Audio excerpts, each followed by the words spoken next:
Hey yo, thanks for tuning in to Celeb Source, your source for celeb news. Now today we have, hey look, you know what we got, man. Let's not play games, okay? All right, look, check this out, man. You know how we call bro the diddler, right? But we might have to switch that up, okay? He kept trying to switch up his name and stuff like that. We saw that. So the man is not averse to a name change, okay? At first it was Puffy, then it was Puff Daddy, then it was P Diddy, Diddy, Love. You know what I mean? He dressed up like the Joker. Remember that? but remember when the film company or DC or whatever, they was like, the Joker is a respectable young man going through a mental crisis. You, sir, are just nasty. Right? I mean, they didn't quite say it like that, but they kind of said it with their eyes. You follow me? Anyway, the man's new name his new name is inmate 37452-054. Okay? Listen. I know that we sitting around and we kind of, we crack jokes and stuff like that, but let me just throw this out here, okay? I know it seems like people are gloating in this man's downfall, right? But it's not just that they gloating in the man's downfall. I think a lot more people are gloating in what they perceive to be justice. You follow me? The man was filling up his cup with all kinds of evil, and his joint finally overflowed, and the hammer of justice appears to be ready to smash bro into pieces. And consider this, man.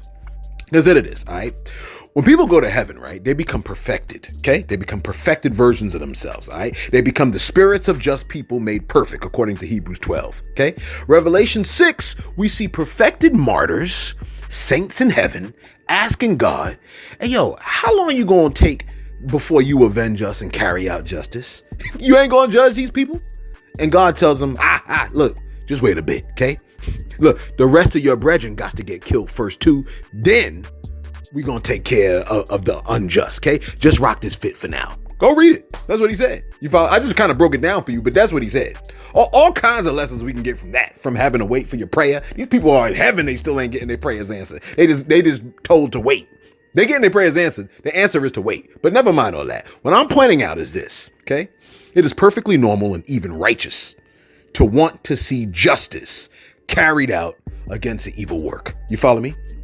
And the scriptures say, because justice isn't executed swiftly, the hearts of men are fully set in them to do evil. That's what we saw happening.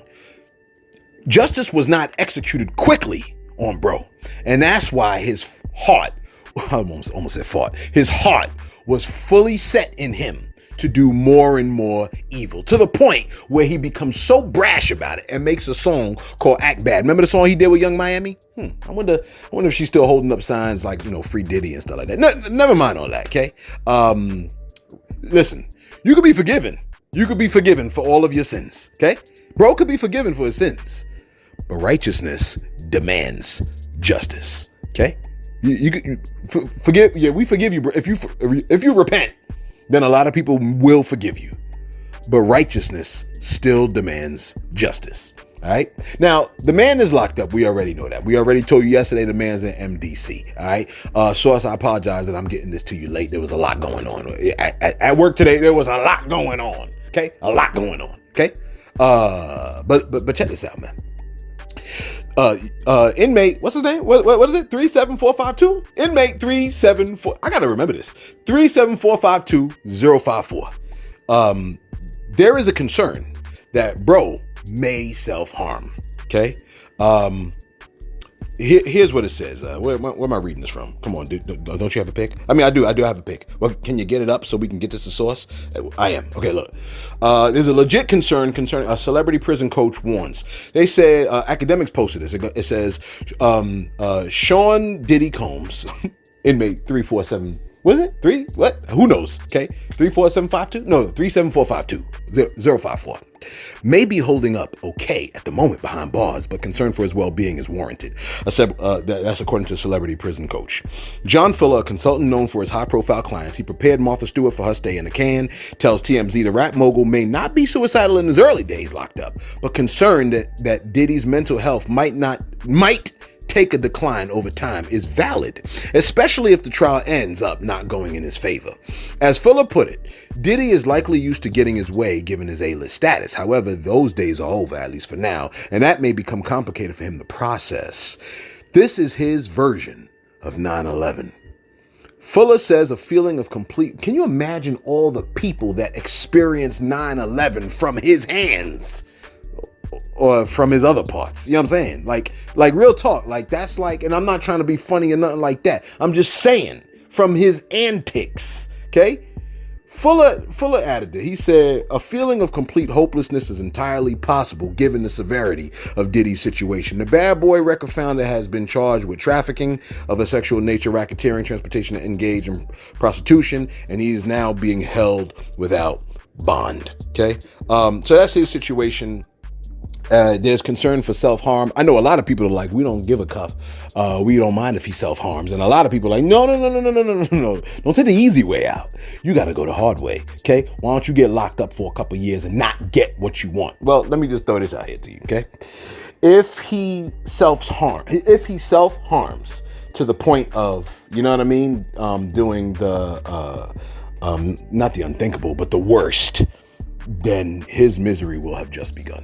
Okay, let me just throw that out there to you. Okay, I'm just putting it out there to you like that, because chances are, if he did that, I mean, it's a small possibility that, you know, it could be something else going on that went on mentally, but there is a larger possibility that if he self-harmed to the point of no return, then his nightmare will have truly just begun. And it ain't, you know what I mean? Like, think about the justice of the Almighty. It is nothing like prison. It is the Almighty, like, stomping on you, like crushing you like a grape. You know what I mean? He said that. That's what he said in Isaiah. He said, I'm going to crush them under my feet, and their blood is going to splatter all over my garments. And everybody's going to ask me why I look like I've been running around and whining. And he's like, because I stomped these dudes. Read it for yourself. That's what he said. You know what I'm saying? Isaiah 63. You got to check it out. Anyway, look, listen, man. Gene Deal, a former security for Puff, right? Bodyguard security, right? For Puff, has provided his reactions to the arrest. I want you to take a listen to this joint real quick. Some dudes belong in jail based on what they do and how they do it. We know that to be true. And it's just this situation, man. When they get down to all the facts and all what happened, he may belong in jail, bro. And that's not my doing. That's not Cassie doing. That's his doing and his learned behavior from the people that mentored him. You got to realize, man, he learned from Andre Harrell. He learned from Russell Simmons. He learned from Clyde Davis. You understand? When those people are telling you that they were heavy into the drugs, they was heavy into beating women and doing things at that age, at that crazy stage, that's going to make him think that he can get away with the same thing that they was getting away with back then. You understand? The things that he was saying, you know, the touchy-feely between two men and all that stuff like that, man. All that, he learned that from them dudes. When I told y'all the story, when me and my man went up to Russell Simmons and he had a house and he had a man in bikini drawers in his bedroom, in his bed. You understand? Bruh, this is that he learned. I'm assuming he learned it from them. Let me put that.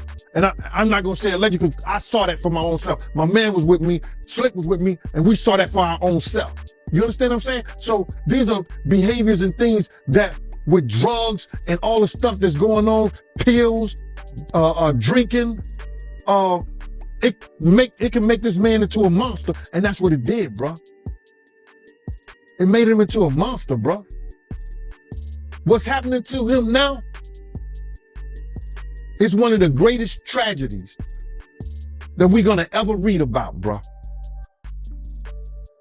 It's going to be one of the greatest tragedies that Shakespeare couldn't write in Richard. He couldn't write it in Macbeth. He couldn't write this shit in Romeo and Juliet. This is going to be one of the greatest tragedies of hip hop, along with Pac's death, along with Big's death. And he brought it on himself. Now, hopefully that played, okay? Look. Hopefully that played. He said a whole lot of stuff, okay? He said essentially that Puff learned from the folks that was over him. And then he started mentioning names. He mentioned Andre Harrell. He mentioned Russell Simmons. He mentioned Clive Davis, okay? That's what he did. Now, a lot of people, including myself, kind of wondered. They said, you know, Puff ain't that big of a dude, like muscular. Like he's not a huge muscular dude. Like, does he know jujitsu or something like that? You understand what I'm trying to say, man? Do he have hands like LL Cool J or something? Is he Bruce Lee? How the hell he has so many people controlled? Like, perhaps they was caught in compromising positions on video or tape, but why not just go muscle your tape back from bro? You're like, well, probably because he has security. Exactly. Okay. Here's the crazy thing. Hot 97 posted that clip, right? I hope it played. It was on the Art of Dialogue. Okay. I hope it played. Hot 97 posted that clip. I told you what the man said. He said he learned it from his superiors. Okay. Hot 97 hashtag Diddy. They hashtag Russell Simmons and they hashtag Andre Harrell. But you know who they didn't hashtag? Clive Davis. I wonder why. Tell me why you think in the comments below. Why did they not hashtag Clive Davis? Let me know that in the comments below, because I'm curious. What is it like? What is it about, bro? If he was mentioned along with the other ones, why did they mention the other ones and not him? What's special about him? Now, with Diddy going down in the RICO, right, and him being listed as the highest dude in his RICO ring, right, having vids on other people involved, it's not unusual for a bunch of celebrities to be shaking in their boots at this moment. Like we might start hearing about divorces left and right, all kinds of strange happenings among celebrities, okay? And Charlamagne the G has said something relatively wild about all of this. I want you to take a listen to this. Source, you might, hopefully you can get the video, and if you do, if you could play not the video, but the audio. Try to see if you can play the audio. If it don't play, then it don't play. This, take a listen real quick. Yeah, racketeering and sex trafficking. If he gets racketeering and sex trafficking for freak-offs, it will be others involved. Yes. Like if you ever ran a train with Diddy, you're probably going to jail. Yeah, that's what a lot of people were saying, that, that's possibly on those cameras, because he had cameras in the crib. So people are thinking that maybe there'll be other people involved. If you ever been butt naked anywhere with Diddy, or half butt naked with Diddy, and there was some women around or some men around that he told you were part of the party, you're probably going to jail. Half butt naked is insane. All right. If you possibly on any of those tapes, like Envy just said, that they seized from that house. That's right. You're probably going to jail when they start throwing that word racketeering around. But we'll see what happens. Hell, if you walked in a room and saw Diddy in there smashing Carl Winslow, allegedly. What? If Diddy flew Carl out, you might be going to jail. Can we okay. Why you gonna throw Carl out there like that? We going Carl. We'll be back with more, guys. I'm just saying that racketeering ain't no joke. For Carl. Pack it up for Carl. All right. When we come back, we got front page news, and then EVE will be joining us. Eve will be in the building, so don't move. It's the breakfast. So Charlamagne the G says if he gets racketeering and X trafficking for freak-offs, it'll be others involved. And he goes like this. He goes, if you ever ran a train with Diddy, you're probably going to jail. If you ever been butt naked anywhere with Diddy, anywhere with Diddy, like at Walmart with Diddy butt naked, you know what I'm saying? At the drive-thru with Diddy butt naked, you know what I mean? If you ever been butt naked anywhere with Diddy, or half butt naked with Diddy, and there was some women around or men around that he told you were part of the party, you probably going to jail. Then he goes, if you possibly on any of those tapes that they seized from that house, you probably going to jail when they start throwing that word racketeering around. Oh, there's all kinds of people that we suspect is going to be pulled into this, man. All kinds of names. Oh my gosh. And notice when he got roped up, everybody backed away. They laid their microphones down slow and careful and made sure they wasn't going to say nothing about bro. I think a lot of people were on them tapes, and it might come out. And I'm curious too, because remember the Jeffrey Epstein list? That list came out too. We heard a little bit about it, But this list that of the people on the videos, I wonder how much noise they're really going to make about that. That'll be interesting to watch. Okay. Now, now, in the midst of all the insanity that the diddler is currently experiencing, right? All of the audios and videos are most likely incoming. And one message we've seen come in is courtesy of the Assistant United States Attorney, okay? The attorney revealed text messages that Diddy sent to Cassie after he assaulted her in 2016. And the text messages go like this. It goes, this is Puffy. He goes, call me. The cops are here. I got 6 kids. Oh, now you thinking about your kids, okay? Now you thinking about them. You know what I mean? He goes, please call. I'm surrounded. That's interesting, ain't it? He assaults her, then he texts her asking for a hand when he's surrounded. She probably looked at his text like, you know what? Go and help you? That's a long way to go. You know what I'm saying? My bad.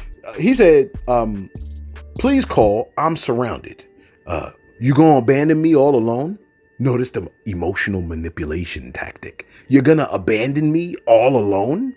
See, when someone's trying to emotionally manipulate you, right? They use statements like that. You're gonna abandon me all alone.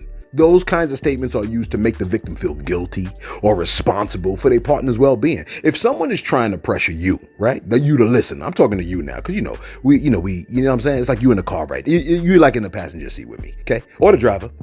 If someone is trying to pressure you to stay or to act against your desires, emotional manipulation is most likely involved. You follow me? Now, almost all of us do it at one point. So don't just be pointing your finger at the next person. All of us probably do it. But a practice or a habit of doing it, that's where we have a problem, okay?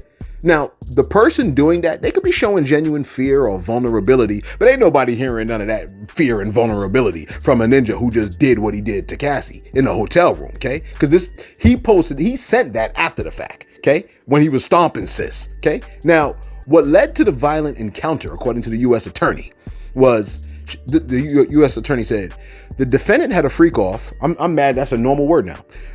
Phrase. The defendant had a freak off on March 5th, 2016. We have evidence there was one commercial sex worker in the room during the assault. She isn't even wearing shoes. I think they're talking about Cassie. She's in danger. The defendant storms out in a towel. We have a message from the victim. The message reads, I still have crazy bruising.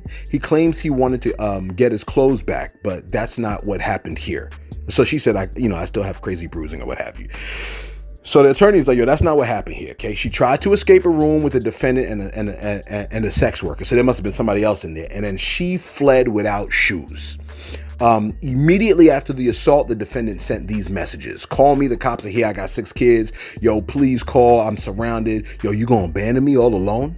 The defendant knew, and then, close quote, they said, this is what the attorney said. The attorney said the defendant knew he had done something that could elicit police response. So the feds are partly using that. So I think that's part of I think the assault is not the heavy hitter.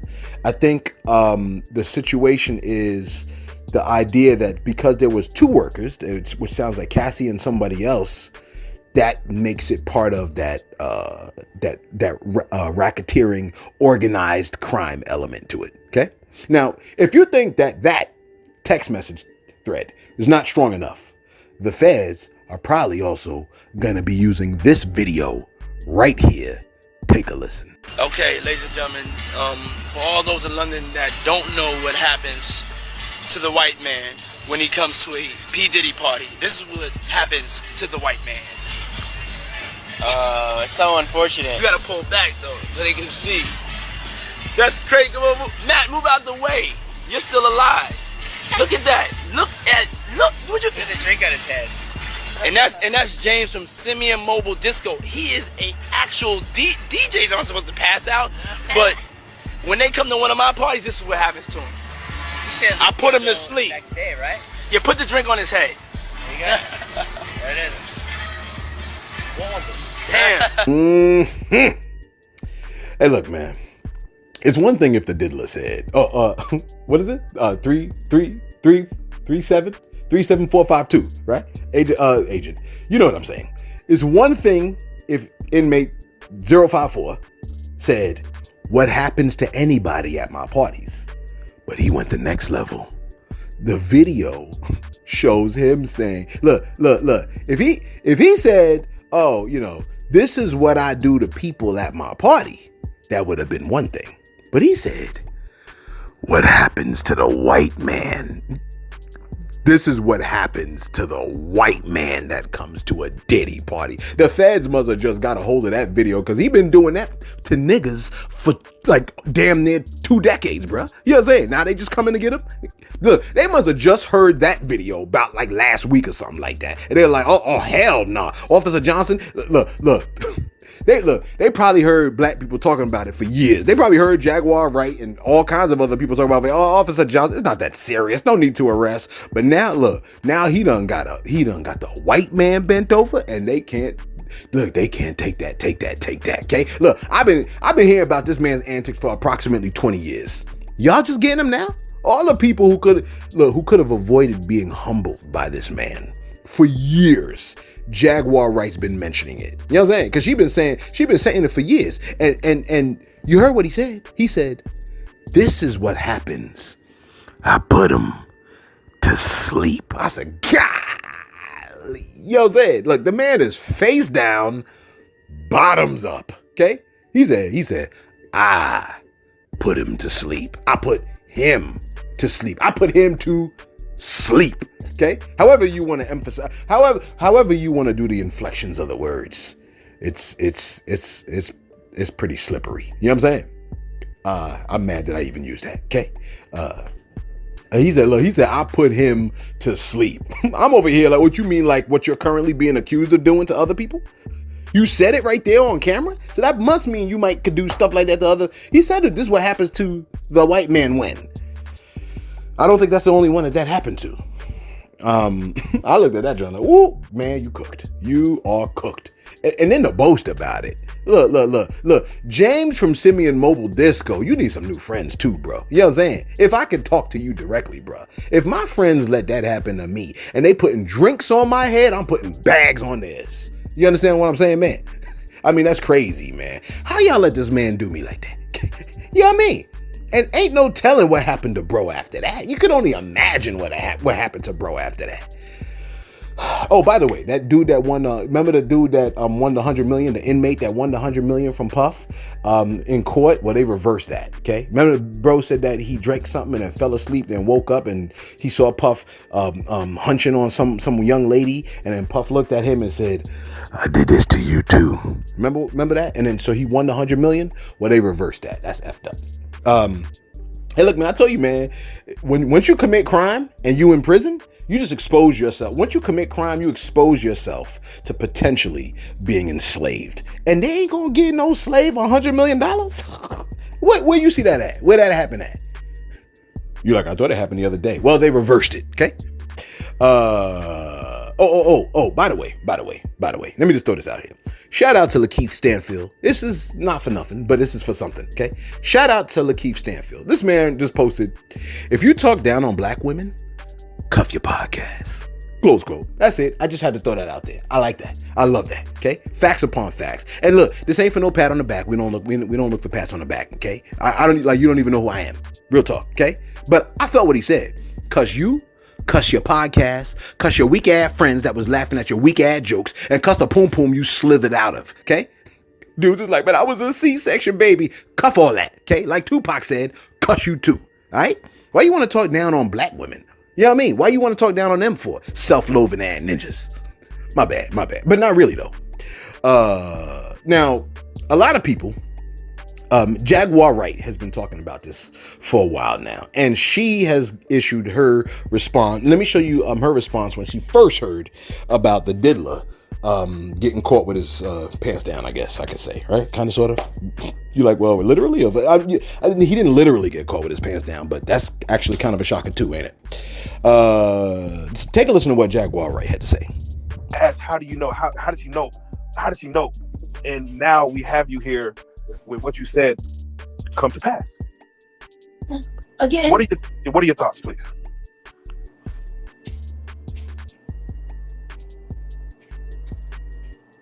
I want my perk walk. I'm feeling like Lil Wayne right now. I feel like I'm getting cheated. I want the perk walk. I want the twisty ties. I want him on the ground. I want people putting his head into the car. I want that. That's what they did to the kids. Yeah, there's never been an image of Diddy in handcuffs. No, we need that. We need that. I need that perk walk. So as I keep reaching out to victims, I can let them know it's safe to come outside. So let me ask you, Jag. Diddy was, and we're gonna go through this whole thing real quick. Jaguar Wright, y'all. That's what they say on the associate. They got like 13,000 people or so over there now. Yeah. And they Diddy. was watching me on TikTok. They was telling me in the chat, "Don't cry, Jag."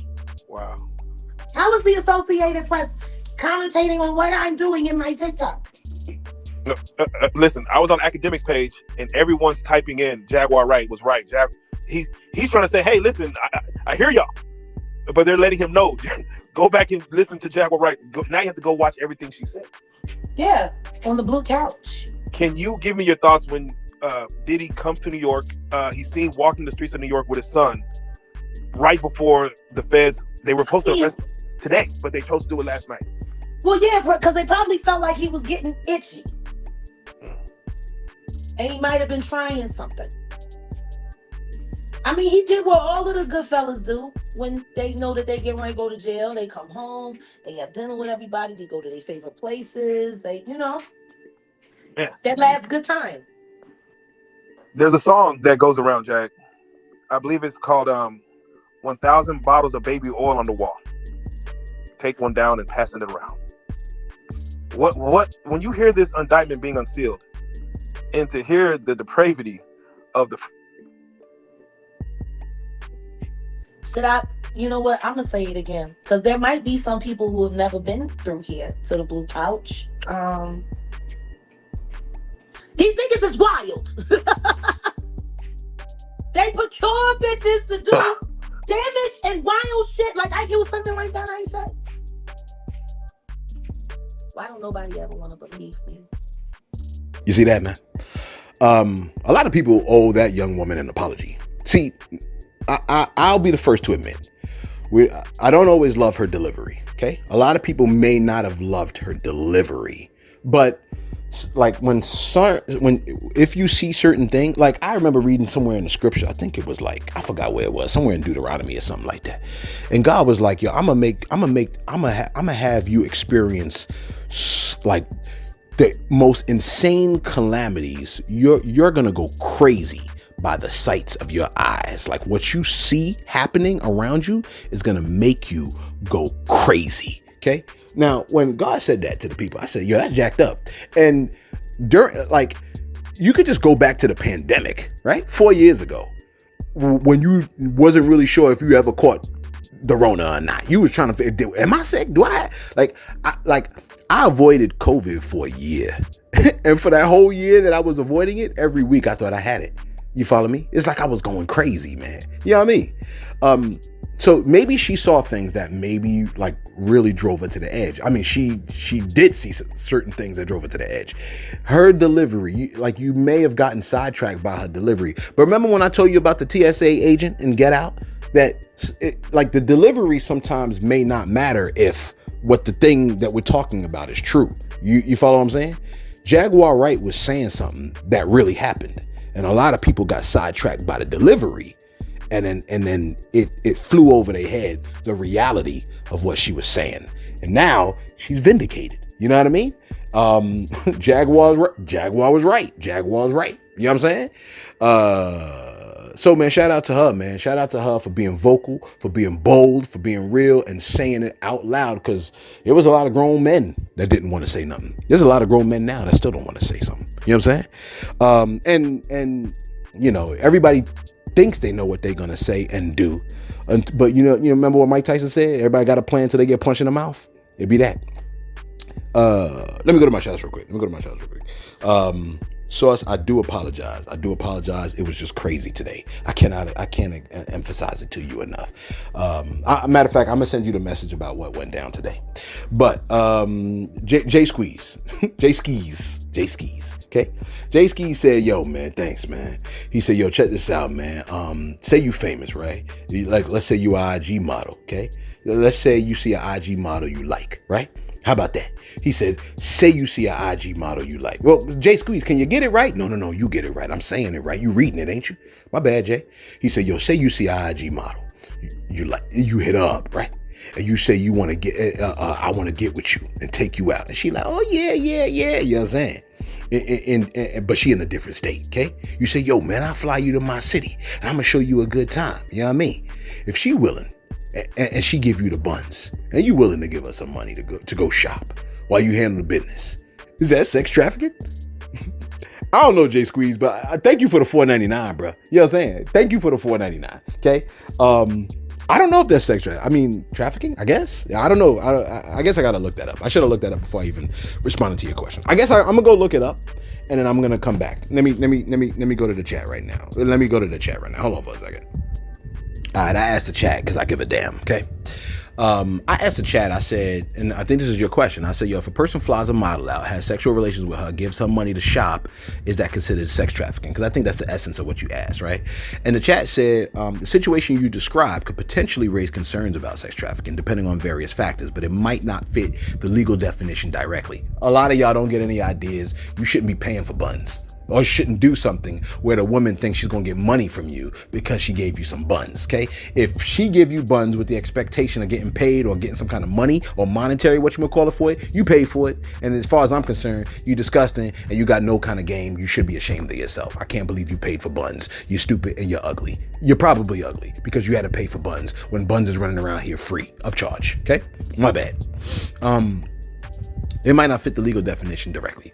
Sex trafficking typically involves force, fraud, or coercion, where someone is compelled to engage in sexual activity against their will, or in the case of minors, any commercial sex act is considered trafficking even without those elements. So I guess when it deals with minors, it's trafficking. If it's an adult, it needs to involve force, fraud, or coercion. It says in this case, if both parties are consenting adults and there's no force, fraud, or coercion, it may not be considered sex trafficking legally. However, it can still be viewed as exploitative or unethical depending on the circumstance, and you probably got no game, and you probably got a small penis, and you probably got and you're probably ugly as hell, and that's why you had to pay for the buns, or you had to at least give the woman some kind of an idea that you was gonna give her some buns, because you are trash. That's for anybody that's paying for the buns. So Jay Squeeze, to answer your question, I think the answer is not if the adults are consenting, if there is no force, fraud, or coercion involved. You know what I'm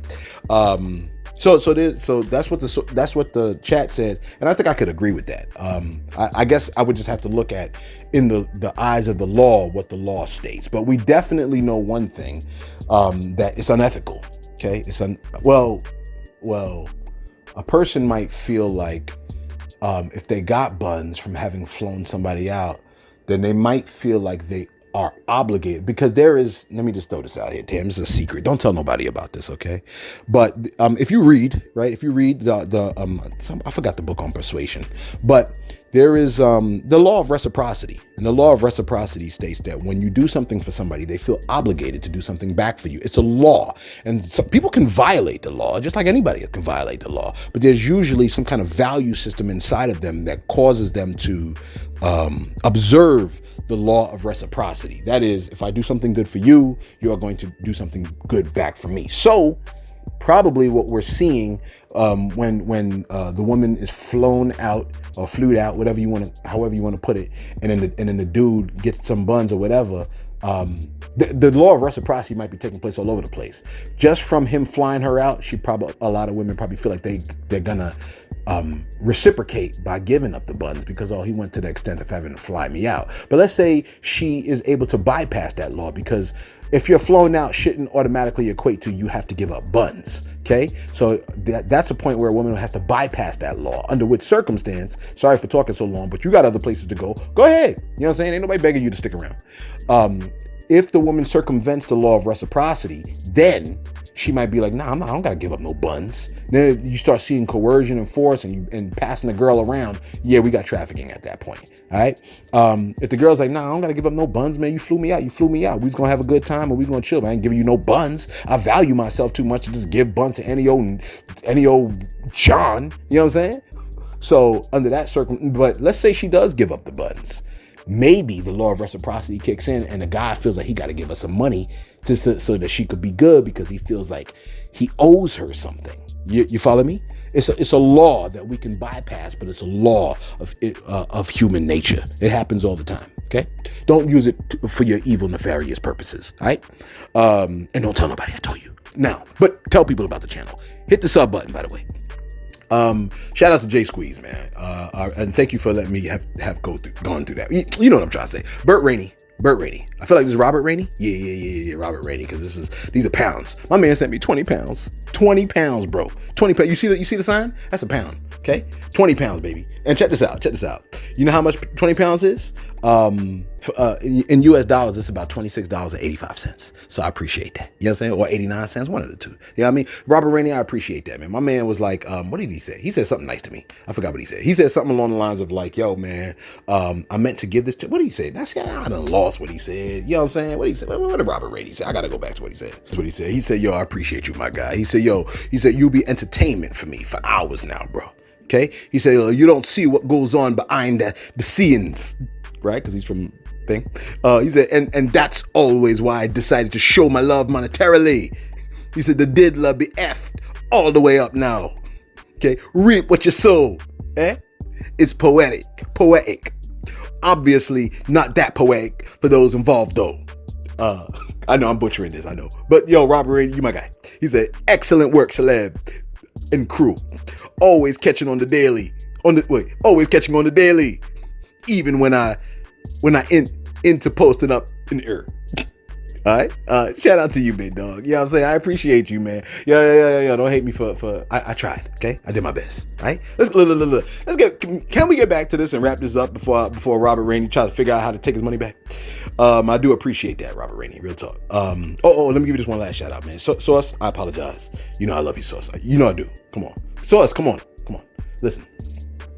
White silenced me. I have to read this. Whitey silenced me. Whitey silenced me said, I used to be an escort for A-list celebrities in Hollywood, California. Oh, do tell. She said, it was dark. I got myself into some trouble with them. I left California. One in particular had me followed for years. He put GHB in my drink. That's an epidemic there. I think that's roofie. She said, I wouldn't doubt if he knew Diddy because he held a lot of hotel room parties. Once you come into their circle, they feel uncomfortable if you try to get out. That became problematic.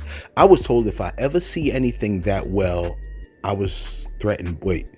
She said, I was told if I ever see anything that will, what she said, I was threatened by his friend or something like that. Like, I guess, like, don't say what you saw or something like that. She said, I forgot what was said because this was about 20 years ago, but he basically said that 20K would take care of me. Oh, I believe that. She said, I know he's looking over his shoulder right now because of Diddy.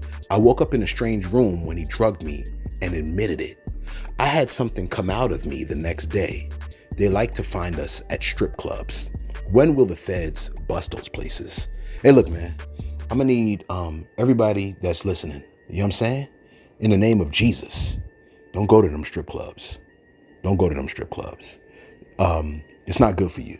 You know what I mean? And if ladies ain't making money there, then maybe they can find another line of business that preserves their dignity and treats them like, you know what I mean? Like humans, okay? And not like sex objects or pieces of meat, because that's what's happening at the strip clubs, okay? They're treated like pieces of meat. And sometimes prostitution goes on in them back rooms. You know what it is. You play GTA 5, okay? You're like, oh, I'm about to go download it now. Cut it out, okay? But what I'm saying is, 20K, a lot of people will kill you for 20K. A lot of people will kill you for 10K. A lot of people will kill you for 10K. So, if you are in the line of work of strip clubbing and whatnot, man, try to figure out how to get out, man, because at this point, it's just it's dangerous. And you knew it was dangerous from the jump, but you worth so much more. And you got kids, for crying out loud, man. Don't you want to be around for them? You want them to hear about your body being discovered somewhere? Yeah, I'm talking to you. You know who I'm talking to you. Don't be looking around acting like I'm talking to you. You know who I'm talking to. You want your kids to discover your body, to hear about your body was discovered in a trash bag? Because it's coming. Let me get to the last story. And finally, so I really apologize. I really do. I'm gonna tell you why, what happened. Okay. What the hell's my joint? Listen. Diddy, as you already know, Diddy was connected to a multinational alcohol brand called Ciroc, and bro had a 50-50 profit sharing deal with Diageo, okay? That's the parent company of Ciroc. But in 2023, the diddler filed a lawsuit against Diageo, alleging racial discrimination and unfair treatment in a business relationship, okay? Because at the end of the day, he's still a black man, right? His thing was that Diageo typecasted Ciroc as a black brand and neglected it in favor of their other premium brands. Okay? That was his argument, and it might have been valid. He accused them of not properly investing in Ciroc, and that led to like poor distribution and marketing, which is wild. You would never think. Diageo felt some type of way about the lawsuit, and they cut ties with the diddler. Now, 50 Cent, now mind you, Luke of 2 Live Crew, Uncle Luke, he stated the same type of thing. So here we have 50 Cent echoing what Luke said. And this is an angle that we haven't heard from, but it sounds to me like a pretty valid angle. Okay? Fifth ain't no dummy, Luke ain't no dummy. Right? But Fifth noticed that, right? And essentially stated that Diddy's civil problems, which we all saw escalating in 2023, started turning from civil cases to criminal cases.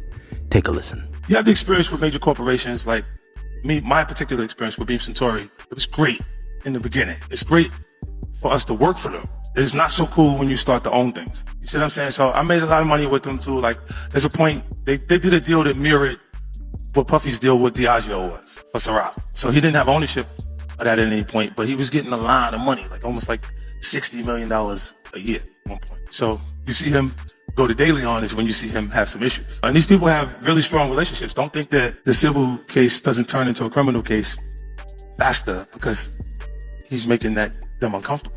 That's a big part of it. The spirits business it's not governed. They got a discus board that they created, right? If you got 2 companies that are $3 billion a year, and Beam Suntory and Diageo, the distribution level, it's very hard for you to get things to a point where you can do the right numbers. They incentivize the sales force by giving them box bonuses. And then when you sell a product, you get the bonuses off the boxes that's there. But you make that no matter what product you're selling. So if you sell Hennessy or Remy out the gate, they start to put downward pressure on the new companies. Look, I guess when bro tried to hit him in the pockets, man, look, someone went all the way below the belt. They pulled down his pants and ripped his nuts off. You know what I'm saying? They done went all the way in. You know what I mean? Look, here's the thing though. Here's the thing. I don't think they would have been able to do that had bro not had all that dirt on his nails. I guess the buildup of the dirt under bro's nails was far too overwhelming for them to pass up. And it made them an easy target. Anyway, yo, let us know your thoughts in the comments below, man. Be sure to like. Be sure to subscribe. Thanks for tuning in to Celeb Source, your source for celeb news.